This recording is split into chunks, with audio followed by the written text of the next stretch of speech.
Colonel दानवीर Singh defence expert हमारे साथ जुड़ गए हैं। कर्नल साहब, बहुत ही दुखद खबर है ये। इस हादसे की वजह से हमारे 10 जवान हमारे बीच नहीं रहे, 11 जवान घायल हैं। लेकिन सबसे पहले, क्योंकि आपने इन इलाकों में काफी ऑपरेशंस किए हैं, इन्फेंट्री का हिस्सा भी आप रहे हैं, ऐसे में हमें समझाएं कि ये इलाका कैसा है। ये सड़क की अगर बात करें, क्या बहुत जटिल है, क्या बहुत डिफिकल्ट है इस पर ट्रैवल करना? और कैस्पर जो एंटी माइन व्हीकल का इस्तेमाल किया गया था, इसके बारे में भी हमें जानकारी दें। देखिए, सबसे पहले तो ये इलाका बहुत ही दुर्गम है, ऊंचे ऊंचे पहाड़ हैं और डोडा किश्तवाड़ से होके चंबा का जो रास्ता है वहां पर काफी बड़ी बड़ी खाइयां हैं। और इलाका, क्योंकि सर्दियों के दिन है तो रोड के ऊपर हल्की हल्की बर्फ जम जाती है और उससे गाड़ी स्किड हो जाती है, होने की आशंकाएं, संभावनाएं बढ़ जाती हैं। उसके लिए अलग मेजर्स हैं, एंटी स्किड चेन वगैरह लगाते हैं। तो क्या कारण है, ये तो जब इनकी इंक्वायरी होगी उसी से पता लगेगा। लेकिन ये जो गाड़ी है कैस्पर, ये माइन प्रोटेक्शन के लिए है। मेरे ख्याल से 20 से 24 किलो TNT तक का माइन का ब्लास्ट जो है ये सह सकती है। और इसमें 14 से 17 लोग आते हैं। और ये बताया जा रहा है, जो खबरों में आ रहा है, कि इसमें 10 लोग हताहत हो गए हैं और बाकी इंजर्ड हैं, उनका इलाज चल रहा है, जैसा आपने बताया। कर्नल साहब, ये बताएं हमें कि जब आमतौर पर इस तरीके से हादसे होते हैं तो क्या फर्स्ट एक्शन लिया जाता है जिससे कि जवानों को हर संभव मदद पहुंचाई जा सके, या जवानों के अगर आम लोग भी हैं, अगर ऐसी डिफिकल्ट टेरेन हो तो? अभी हम तस्वीरों में देख भी पा रहे हैं कि आर्मी का हेलीकॉप्टर जो एयरफोर्स का दिखाई दे रहा है हमें। 100% ये तो एयर इवैक्यूएशन होता है। और सबसे पहले तो जो लैंड बेस्ड QRTs हैं वो पहुंचती हैं और साथ के साथ में एयर एक्टिवेशन होता है।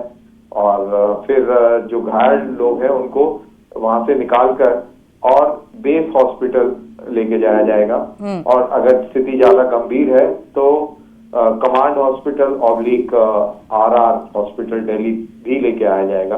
तो depending on the type of injury और क्रिटिकलिटी, उस हिसाब से इवैक्यूएशन आगे किया जाएगा। कहा जा रहा है कि ये व्हीकल जो है एक ऑपरेशन के लिए भद्रवाह चंबा इंटरस्टेट सड़क से होकर गुजर रहा था खन्नी टॉप पर। तो ऐसे में अगर उस इलाके की हम बात करें कर्नल साहब, तो उस इलाके के बारे में हमें बताइए और किस तरीके से वहां पर ऑपरेशंस को हमारे जवान जो है वो अंजाम देते हैं, चैलेंजेस क्या क्या होते हैं? देखिए, ये रोड पे मैं चला हुआ हूँ और ये रोड, जैसा मैंने बताया, कि काफी ऊंची पहाड़ियों से गुजरती है और पासेस काफी हाई है जहां से ये गुजरती है चंबा की तरफ। और यहाँ पर ID की भी घटनाएं हैं, इधर आतंकवाद भी काफी सक्रिय है। और इसीलिए इस गाड़ी का इस्तेमाल हो रहा था। ट्रुप से एक जगह से दूसरी जगह जा रहे थे जहां पर ये हादसा हुआ। और ऑब्वियस सी बात है कि ये ऑपरेशनल मूव था। तो ये है स्थिति वहां पर। और स्थिति में टेरेन भी है, स्थिति के अंदर वेदर भी है, और इस स्थिति को और गंभीर आतंकवाद भी बनाता है। जी, बहुत बहुत शुक्रिया दानवीर जी, आपका न्यूज़ 18 के साथ जुड़ने के लिए, अपनी राय रखने के लिए। डिफेंस एक्सपर्ट कर्नल दानवीर सर हमारे साथ जुड़े हुए थे। और अब डिफेंस एक्सपर्ट प्रफुल्ल बख्शी हमारे साथ जुड़ गए हैं। प्रफुल्ल बख्शी जी, बहुत ही दुखद खबर सामने आ रही है। डोडा में जो हादसा हुआ है सर, उसने हमारे जवानों की 10 जवानों की लाइफ को क्लेम कर लिया है। 11 जवान गंभीर रूप से घायल हैं। सर, आपका पहला रिएक्शन? देखिए, सबसे बड़ी बात है कि हमारे इतने जवान मार्टिर हुए हैं, वो वीर गति को प्राप्त हुए हैं। हमारी सहानुभूति उनके साथ है, हमारा दिल उनके साथ है। पर सबसे बड़ी बात यह है कि अभी इसकी इंक्वायरी पूरी होनी चाहिए कि क्या यह दुर्घटना एक ड्राइविंग एक्सीडेंट था, क्या यह दुर्घटना एक सैबोटाज था, क्या यह दुर्घटना रास्ते में कोई IED के कारण या कोई ऐसी दुर्घटना का कारण हुआ जिसका अभी हमें पता नहीं चला है।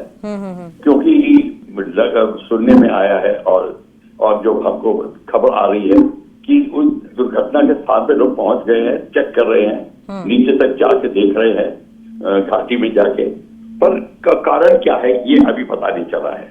क्योंकि इस यहाँ पे आतंकवादी एलिमेंट्स काफी घुसे हुए हैं इसमें दो राय नहीं है। इसको हम एक्सेप्ट करते हमें करना चाहिए। और हमको ये अब देखना है कि कहाँ पे, किस जगह पे से इन्फिल्ट्रेट कर रहे हैं।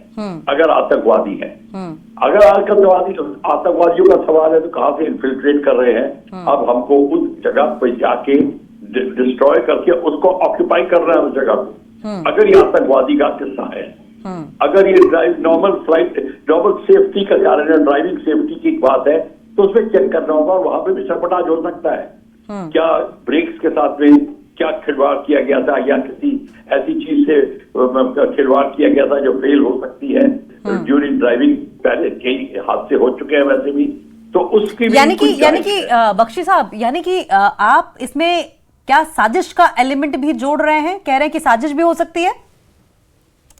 क्यों शर्माने की क्या बात है? ये होता है, होता आया है और अभी भी हो सकता है। तो हम ये क्यों कह रहे हैं कि नहीं हो सकता? हर एक मिलिट्री इंक्वायरी में, खासकर जो एयरफोर्स की हमने इंक्वायरियां जितनी करी हैं एक्सीडेंट की, last column is sabotage can not be ruled out. उसको प्रूव करना पड़ता है कि सैबोटाज नहीं था। ये हमको प्रूव करना है, तो ये होना चाहिए। अगर यहाँ मेरे ख्याल में आर्मी में भी एग्जैक्टली वैसा ही है उसमें, कि आपको सैबोटाज का एंगल देखना पड़ेगा और ये भी देखना पड़ेगा कि किसने मेंटेन करी थी गाड़ियां, कैसे मेंटेन होती हैं, कौन ऐसा एलिमेंट तो नहीं है मेंटेनेंस टीम में जिस पे शक किया जा सकता है, इत्यादि इत्यादि कई चीजें होती हैं। प्रफुल्ल साहब, ये सवाल इसलिए भी पूछा गया क्योंकि इसका जो नेबरिंग डिस्ट्रिक्ट है किश्तवाड़, वहां पर 3 आतंकियों के साथ लगातार एनकाउंटर चल रहा है। 5 दिन भी उन्हीं के साथ एनकाउंटर चल रहा था, गोलीबारी हुई थी, हमारे कुछ जवान गंभीर रूप से घायल भी हुए थे। ये कह रहा हूं कि वहां तो आतंकवाद है, उधर है, तो उसमें जब आतंकवाद है तो उसमें हिचकिचाने की क्या बात है? जब आतंकवाद है तो आपको ये भी चेक करना पड़ेगा कि क्या उनका एलिमेंट किसी तरीके से इस एरिया में भी कंट्रोल कर रहा है, या कोई हमारे अंदर के अंदरूनी मामला तो नहीं है। ये भी हमें चेक करना पड़ेगा। सारी की सारी चीजें चेक करना। अगर हमने नहीं चेक करी तो हम अपनी ड्यूटी नहीं कर रहे। बिल्कुल ठीक कह रहे हैं। बड़ी बात ये है। बहुत बहुत शुक्रिया आपका प्रफुल्ल साहब, न्यूज 18 के साथ जुड़ने के लिए। Praful Bakshi, defence expert, news 18 के साथ जुड़े हुए थे। और ये तस्वीरें हम आपको दिखा रहे हैं किस तरीके से ये कैस्पर जो व्हीकल था मिलिट्री का, वो बैलेंस खोता है और नीचे जाकर गिर जाता है। हालांकि इसके पीछे वजह क्या रही, क्या ये ह्यूमन एरर था या फिर मशीनरी डिफेक्ट था, इसके बारे में जानकारी नहीं मिल पाई है। लेकिन इस वक्त की अपडेट यही है कि 10 जवान शहीद हो गए हैं, जबकि 11 जवान इस वक्त घायल बताए जा रहे हैं। ये बड़ी खबर सामने आ रही है और इस पर अब संवेदनाओं का दौर भी जारी है। एक तरफ मुख्यमंत्री उमर अब्दुल्ला की ओर से भी संवेदना प्रकट की गई है, महबूबा मुफ्ती से लेकर तमाम जो बड़े नेता हैं जम्मू कश्मीर के, न सिर्फ जम्मू कश्मीर के बल्कि पूरे देश भर से अब जो घायल हैं उनके जल्द ठीक